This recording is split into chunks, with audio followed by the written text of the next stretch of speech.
आज हम जियोग्राफी का लेक्चर नंबर 3 लेंगे। लेक्चर का नाम है पृथ्वी की आंतरिक संरचना। ये चश्मे एक बार सफा कर लो क्योंकि इसमें ग्लेयर बहुत आती है आँखों में।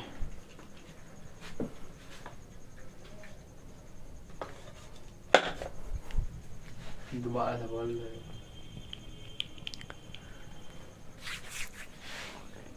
आज हम जियोग्राफी का जो लेक्चर नंबर 3 लेंगे। ये हमारी क्लास 3 है, आज तीसरी क्लास है हमारी। मैं लिख देता हूँ, ये क्लास 3 है, क्योंकि हमने कल अपना पहले पढ़ चुका था कि हमारा जो सौरमंडल का निर्माण कैसे हुआ, हमारी पृथ्वी कैसे बनी। हमने कल इसके बारे में अध्ययन किया था। आज हम पृथ्वी की आंतरिक संरचना के बारे में अध्ययन करेंगे। तो आज हम जानेंगे कि पृथ्वी की आंतरिक संरचना आखिर कैसी है। तो आप आज का टॉपिक लिख लीजिए,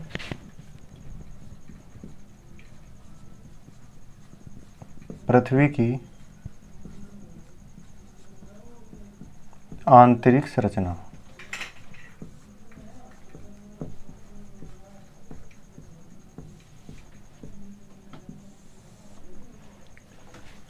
तो आज हम शुरुआत करेंगे पृथ्वी की आंतरिक संरचना के बारे में। नमस्कार, मेरा नाम है प्रशांत कुमार और आप देख रहे हैं PKPSTRG एकेडमी यूट्यूब चैनल। यदि आप चैनल पर नए हो तो आप इस चैनल को सब्सक्राइब कर दीजिएगा। यदि आपको वीडियो अच्छी लगे, आपको कुछ भी समझ में आए तो इस वीडियो को लाइक कर दीजिएगा। आपका एक लाइक हमें बहुत ही प्रोत्साहित करता है अपने कंटेंट के प्रति। आज हम बात करेंगे पृथ्वी की आंतरिक संरचना के बारे में। जैसे कि हम जानते हैं पृथ्वी बहुत ही बड़ी है। मैं आपको बनाकर दिखा देता हूँ। ये जैसे कि हमारी पृथ्वी है। पृथ्वी की आंतरिक संरचना में आखिर कैसे है, क्या है, ये अभी हमें इसके बारे में कोई भी जानकारी हासिल नहीं है। ये ऐसे नहीं है कि मतलब जानकारी जो हासिल है पक्का सबूत के साथ कोई भी जानकारी हासिल नहीं है। केवल वैज्ञानिकों के द्वारा अनुमान ही लगाया गया है अब तक पृथ्वी की आंतरिक संरचना के बारे में। चूँकि पृथ्वी बहुत ही गहरी है, जैसे कि मैं मान लो ये ऊपर की जो हमारी भूपटल है, इस भूपटल की मोटाई ही लगभग 30 किलोमीटर है। भूपटल की मोटाई ही लगभग 30 किलोमीटर है, जो कि पूरी पृथ्वी के आयतन का केवल 1% अपना रखता है। जो इसका वेटेज है पूरी पृथ्वी का केवल 1%।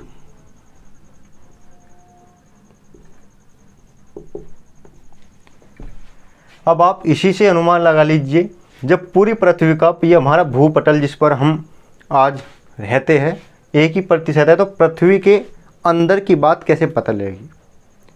अब क्योंकि हमारे वैज्ञानिकों के अंदर जिज्ञासा है, उनके अंदर जिज्ञासा रहती है, तो इस चीज़ को देखते हुए उन्होंने कुछ अपने और कुछ प्राकृतिक, यानी कि कुछ अपनी तरफ से और कुछ प्राकृतिक स्रोतों से उन्होंने इसके बारे में जानकारी इकट्ठा करनी शुरू की। तो मैं कुछ स्रोत बता रहा हूँ, जैसे कि उन्होंने किससे क्या बताया, मैं इसको लिख देता हूँ। वैसे तो ये जो विषय है हमारा भूगर्भ शास्त्र का विषय है। जो पृथ्वी की आंतरिक संरचना के बारे में जो विषय है ये भूगर्भ शास्त्र का विषय है, लेकिन क्योंकि इसमें चट्टानों के द्वारा हम पृथ्वी की आंतरिक संरचना के बारे में ज्ञात करेंगे, तो हम इस विषय को भूगोल के अंतर्गत भी पढ़ते हैं।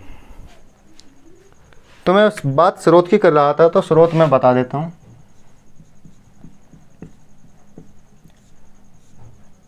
आंतरिक संरचना को ज्ञात करने के लिए कुछ तो प्रत्यक्ष स्रोत है और कुछ अप्रत्यक्ष स्रोत।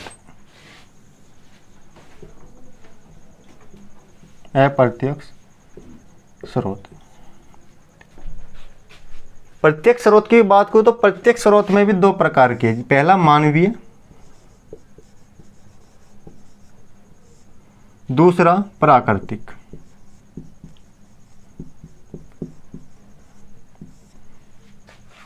यदि मैं अप्रत्यक्ष के बारे में बात करूं तो इसके भी 2 ही खंड ले लेते हैं। पहला मानवीय दूसरा प्राकृतिक स्रोत।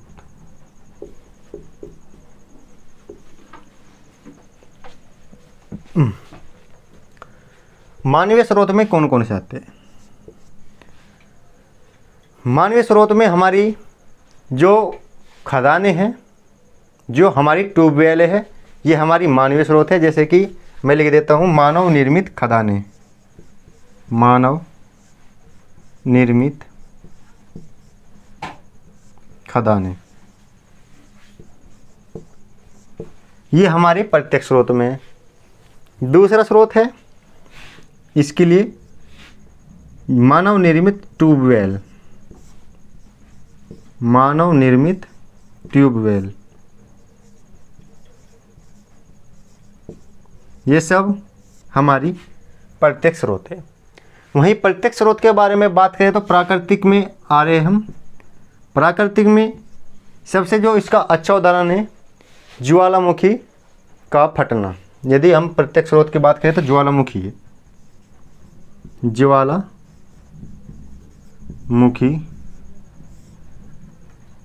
का फटना। और दूसरी बात करें तो हम अनावृत चट्टानों से भी इसके बारे में पता लगा सकते हैं। अनावृत चट्टानों से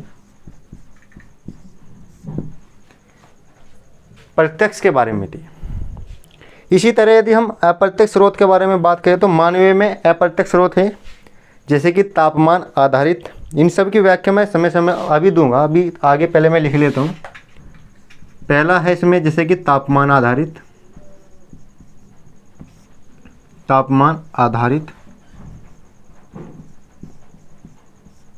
दूसरा है दाब आधारित,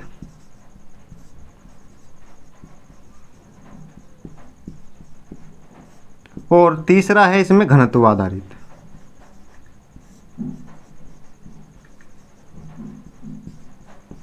वहीं मैं बात करूं प्राकृतिक में तो प्राकृतिक की मैं बात बता दूं।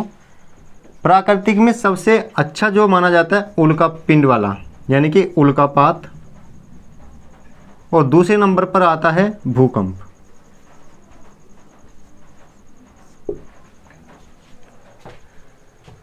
मैं फिर से अब आपको इसके बारे में बता दूं। जैसे कि हम पढ़ रहे हैं पृथ्वी की आंतरिक संरचना। पृथ्वी की आंतरिक संरचना के बारे में जो वैज्ञानिकों के द्वारा अब तक जो जानकारी या साक्ष्य जुटाई गई है वह पृथ्वी की आंतरिक संरचना को समझाने के लिए पर्याप्त नहीं है। इसका मतलब यह है कि पृथ्वी की आंतरिक संरचना को हम अच्छी तरह से समझ नहीं पाए हैं। लेकिन कुछ प्रत्यक्ष और कुछ अप्रत्यक्ष स्रोत है जो पृथ्वी की आंतरिक संरचना को समझाने का प्रयास करते हैं। प्रत्यक्ष में ही मैंने आपको बताया मानवीय और प्राकृतिक, उसी तरह अप्रत्यक्ष में ही मैंने आपको बताया मानवीय और प्राकृतिक। अब बात करते हैं मानव निर्मित खदानें या मानव निर्मित ट्यूबवेल। देखो, दक्षिण अफ्रीका का एक शहर है जोहान्सबर्ग। जोहान्सबर्ग में रॉबिन्सन गोल्ड माइन है जिसकी लगभग गहराई 5.5 किलोमीटर है। मैं नाम लिख देता हूँ। जो दक्षिण अफ्रीका है, सॉरी अमेरिका नहीं, अफ्रीका, दक्षिण अफ्रीका के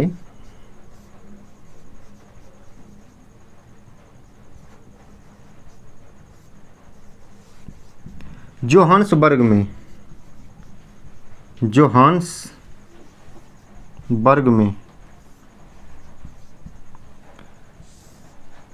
रॉबिन्सन गोल्ड माइंस है, रॉबिन्सन गोल्ड माइंस।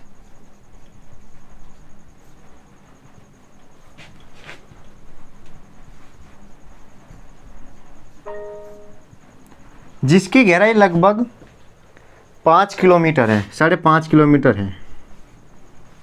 अब आप इसी से अनुमान लगा सकते हैं कुछ ना कुछ वैज्ञानिकों ने डाटा लिया होगा आखिर 5.5 किलोमीटर गहराई तक हमारी जो पृथ्वी की संरचना है कैसी है, वहाँ की चट्टानों की जो आकृति है, उनकी जो घनत्व है या उनके जो संरचना है उसमें क्या अंतर है 5.5 किलोमीटर में।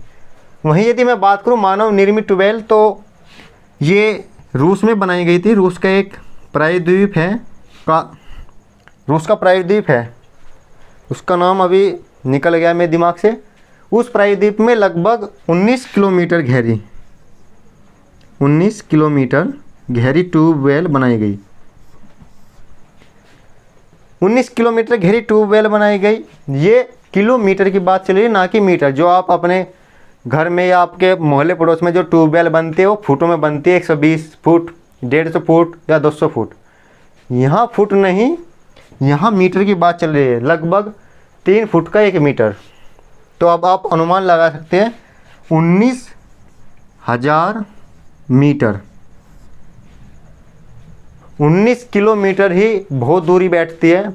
अपने आप जगह से आप 19 किलोमीटर का अनुमान लगाइए कौन सा शहर 19 किलोमीटर दूर पड़ता है। तब देखना कि 19 किलोमीटर गहरी जो हमारी ट्यूबवेल है, जिसके मतलब जिसको हम पृथ्वी की आंतरिक संरचना समझने के लिए प्रयोग कर रहे हैं। अब तुम्हें रोचक बता दूं इसके बारे में क्या।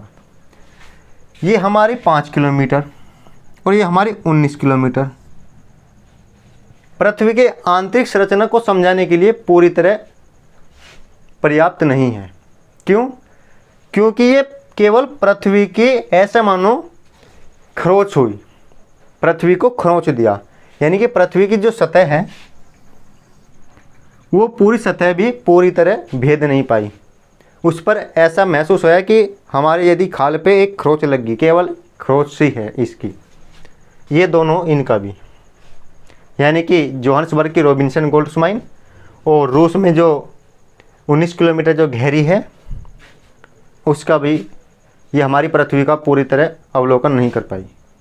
इसके बाद आते हैं हम प्राकृतिक स्रोत में। प्राकृतिक स्रोत में हम ज्वालामुखी का फटना देखते हैं। ज्वालामुखी का फटना कैसे है इसको समझते हैं।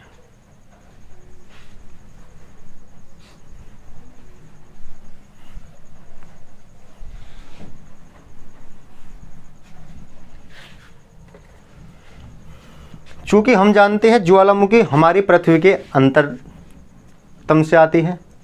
जैसे कि मैं आपको बता दूं, ये हमारी पृथ्वी है।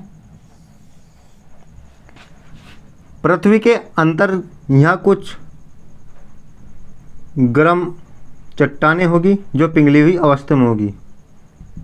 ये रही, मैं आपको बना रहा हूँ।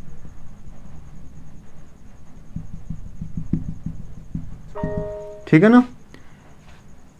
ये जो चट्टानें हैं पिघली हुई अवस्था में, ये लगभग मान लिया 100 से 300 किलोमीटर के अंदर ही है।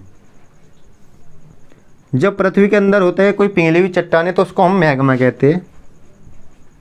मैग्मा, जब ये मैग्मा पृथ्वी की सतह पर आता है तो इसके वैज्ञानिकों द्वारा नमूने लिए गए।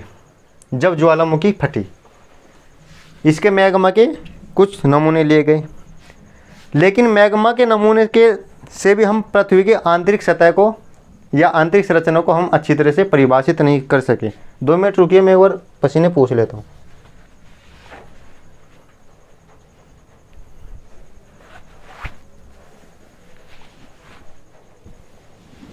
आप मेरी इतनी वीडियो को लाइक कर दीजिएगा, चैनल पर नए हो तो सब्सक्राइब कर दीजिएगा।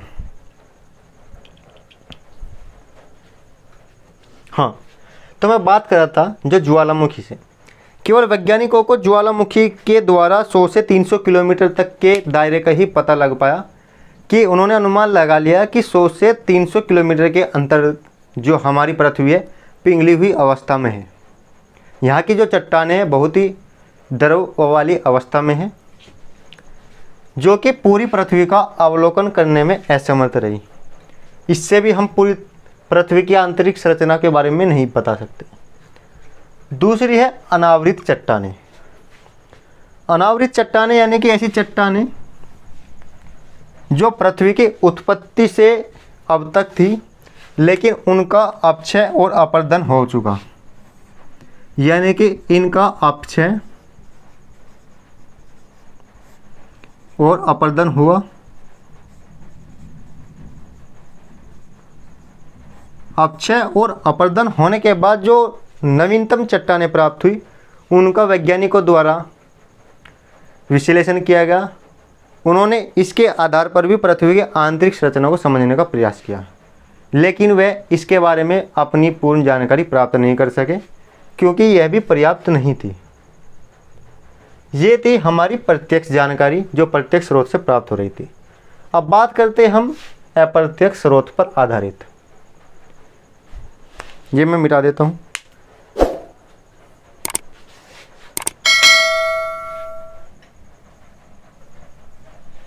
दीपक यूज कर दे।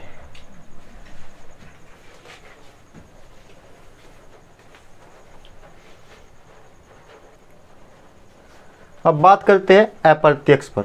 अप्रत्यक्ष में मानवीय पर है हमारा तापमान आधारित, दूसरा है दाब आधारित और तीसरा है घनत्व आधारित। उसी तरह प्राकृतिक में होगा हमारा उल्कापात और भूकंप। मैं तापमान आधारित बात बता देता हूँ। इस साइड का मैं मिटा रहा हूँ क्योंकि इसका काम हो चुका।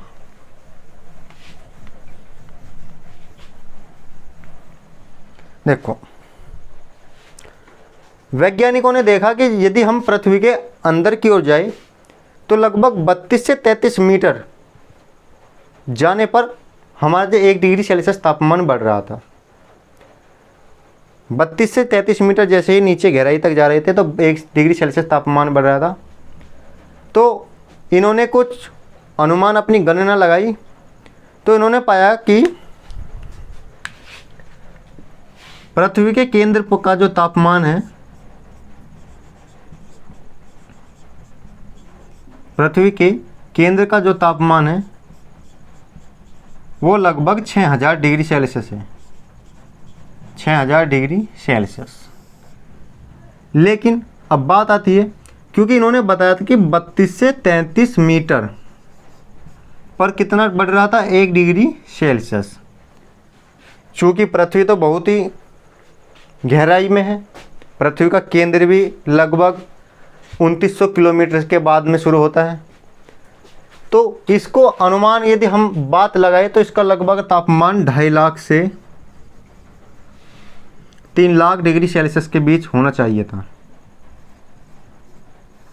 इस हिसाब से। लेकिन ये जो एक्चुअली उन्होंने अपना अप्रत्यक्ष रूप से जो गणना की थी उसका हिसाब से पाया कि 6000 डिग्री सेल्सियस है। आखिर ऐसा क्यों? तो इन्होंने बात बताई कि पृथ्वी की शुरुआत में तापमान बहुत तेज़ी के साथ बढ़ता है, लेकिन जैसे जैसे गहराई जाते हैं तो उनकी बढ़ने की दर थोड़ी धीमी हो जाती है। ऐसा यानी लगभग, यदि मैं ये गहराई लिखूं इस साइड ग्राफ में,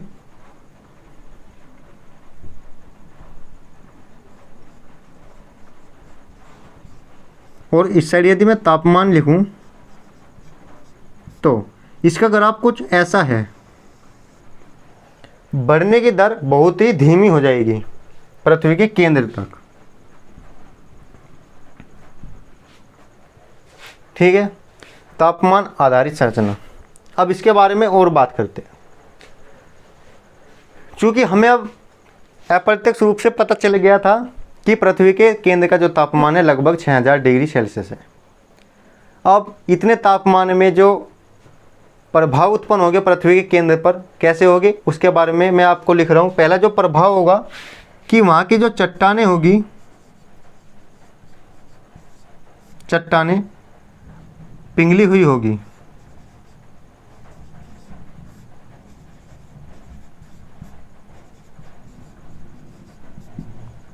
वहाँ की जो चट्टानें होगी पिघली हुई होगी, लेकिन ऐसा भी नहीं पाया। पिघली हुई चट्टानें होनी चाहिए थी, ऐसा नहीं हुआ, क्योंकि हम बात करें घनत्व पे तो वहाँ का दाब, क्योंकि वहाँ का दाब बहुत अधिक है।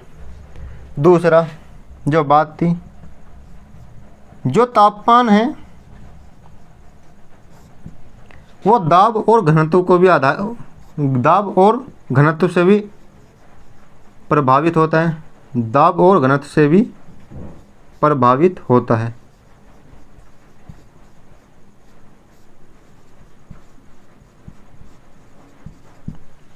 इस प्रकार हमने तापमान से ये बात तो पता लगा ली कि जो गहराई के साथ ताप वृद्धि दर है वो कुछ सीमा बाद घट जाती है। अब बात आते हैं दाब आधारित पर। दाब आधारित ऐसा मानो जैसे कि जब पृथ्वी के केंद्र की ओर जाते हैं तो प्रत्येक चट्टान का जो दाब है उसका प्रत्येक चट्टान पर दाब बढ़ता चला जाता है। जहाँ वायुमंडल की बात करें, वायुमंडलीय दाब की बात करें तो पृथ्वी के केंद्र पर लगभग 2.5 से, मैं हटा देता हूँ, 2.5 से 3.5 मिलियन वायुमंडलीय दाब पाया जाता है।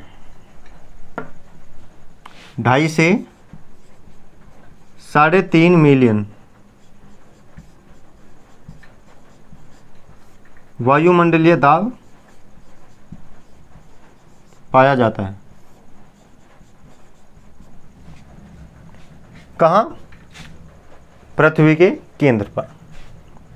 उसी प्रकार यदि मैं घनत्व की बात करूं, तीसरा जो स्रोत है घनत्व आधारित, यदि मैं घनत्व की बात करूं तो पृथ्वी के जो सतह का घनत्व है वो लगभग 2.8 ग्राम पर सेमी क्यूब है, यानी सेंटीमीटर की क्यूब है। और पृथ्वी के कुछ ही किलोमीटर के अंतर की बात करूं तो लगभग 5.5 ग्राम पर सेमी क्यूब है।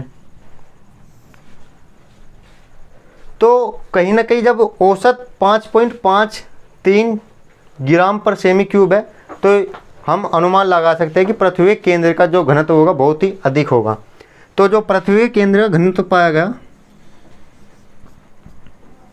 पृथ्वी के केंद्र का जो घनत्व है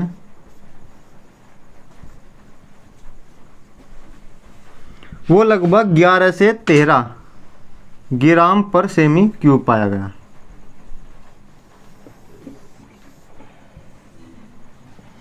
ये नोट कर लीजिएगा, जो पृथ्वी केंद्र का घनत्व है 11 से 13 ग्राम पर सेमी क्यूब पाया गया।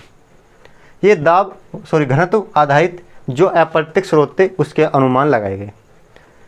अब बात आते हैं प्राकृतिक स्रोत में उल्कापात और भूकंप। देखो, कल हमने बात की थी जब पृथ्वी का निर्माण हो रहा था। पृथ्वी का निर्माण अलग अलग घटनाओं के द्वारा जो समझाने की कोशिश की गई, उसमें एक घटना चलो हम मान के लेकर चलते हैं नीहारिका द्वारा। चूँकि पूरे सौरमंडल का जो निर्माण हुआ केवल एक नीहारिका से हुआ, यानी कि सभी घरों की कहीं ना कहीं एक ही संरचना और एक ही उनकी जो कैरेक्टरिस्टिक होगी समान होगी। इसी चीज़ को वैज्ञानिकों ने आधार मानते हुए उल्कापात से पृथ्वी की आंतरिक संरचना को समझने का प्रयास किया।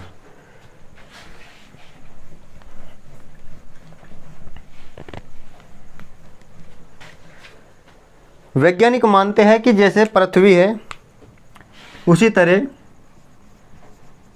जैसे पृथ्वी का केंद्र है उसी तरह उल्कापात का भी कोई केंद्र है। उल्का पिंड का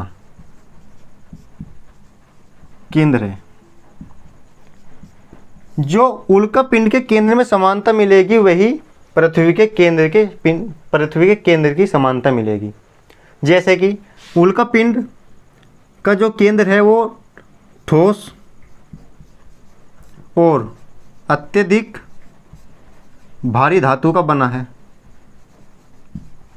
अत्यधिक भारी धातु का बना है। सीधी सीधा बात है कि उल्का पिंड का जो घनत्व है उसके केंद्र का बहुत ही अधिक है, घनत्व बहुत ही अधिक है, जो कहीं ना कहीं पृथ्वी के घनत्व को भी डिनोट कर रहा है। तो ये अप्रत्यक्ष स्रोत में उल्कापात के द्वारा वैज्ञानिकों ने इसको समझने की कोशिश की। दूसरा मेन आते हैं भूकंप। इसमें भूकंप सबसे अच्छी भूमिका निभाता है। भूकंप के बारे में वैसे तो एक अलग वीडियो आएगी, लेकिन हम भूकंप के द्वारा भी इसको समझने की कोशिश करेंगे।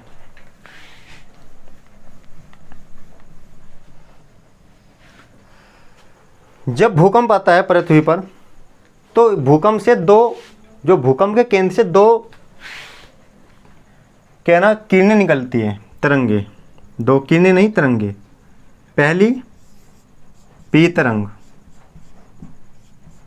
दूसरी एस तरंग। इन तरंगों की जो कैरेक्टरिस्टिक है इसी के आधार पर हम पृथ्वी की आंतरिक संरचना के बारे में वर्णन करते हैं। जैसे कि मैं आपको बता दूं, जो पी तरंग है हमारी वो तीनों माध्यम से गुजर सकती है। तीनों माध्यम यानी कि मैं लिख देता हूँ, ठोस, द्रव, गैस। जो पी तरंग है ठोस, द्रव, गैस तीनों माध्यम से गुजर सकती है। पी तरंग की एक और कैरेक्टरिस्टिक है कि वह ठोस में सबसे तीव्र गति से चलती है, सबसे तीव्र गति से चलती है, लगभग 8 किलोमीटर प्रति सेकंड। जो पी तरंग है, ठीक है ना। उसी हम बात कर रहे थे एस तरंग की। एस तरंग केवल ठोस माध्यम से ही प्रवेश, मतलब ठोस माध्यम से ही गुजर सकता है, केवल ठोस माध्यम से ही गुजर सकती है एस तरंग। यानी कि यदि पृथ्वी का कोई हिस्सा तरल होगा तो वहाँ से एस तरंगे नहीं निकल पाएगी, और यदि पृथ्वी का कोई हिस्सा ठोस होगा तो वहाँ से पी और एस दोनों ही निकल पाएगी। तो पृथ्वी के इन दोनों हिस्सों के बारे में, इन दोनों के तरंगों के बारे में अध्ययन करके वैज्ञानिकों ने अपने अपने अनुमान लगाए कि पृथ्वी की आंतरिक संरचना कैसे है।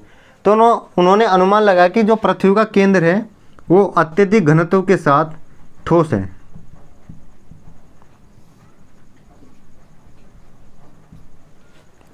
ये पी तरंग क्या है, ये एस तरंग क्या है, इनके बारे में भूकंप के साथ आपको पूरी डिटेल के साथ बताई जाएगी कि पी तरंग कौन सी है। पी तरंगों की लगभग जो कैरेक्टरिस्टिक होती है ध्वनि की जैसी होती है, और ये एस तरंग प्रकाश की जैसी। इसी के साथ मैं अपना ये लेक्चर बंद करना चाहूँगा, लेकिन जाते जाते मैं आपको एक बात बता दूं, जो मैंने आज पढ़ाया है इसकी पीडीएफ आपको टेलीग्राम लिंक पर टेलीग्राम पर मिल जाएगी। उसकी लिंक मैं आपको डिस्क्रिप्शन में दे दूंगा।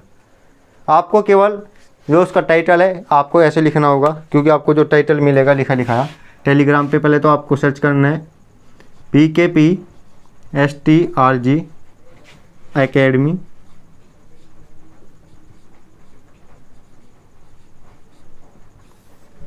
फिर जो फाइल का जो नाम होगा, जो आज हम पढ़ाइए, इसका जो हैंड आउट होगा, जो हम क्लास नोट्स देंगे, उसका जो नाम होगा आज की डेट यानी कि पहला डेट लिखी जाएगी,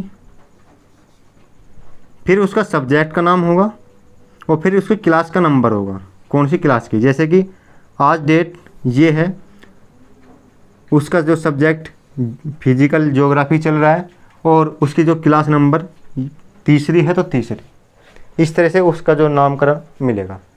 यदि आपको वीडियो अच्छी लगे तो इसको लाइक कीजिएगा, चैनल पर नहीं है तो सब्सक्राइब कीजिएगा। धन्यवाद।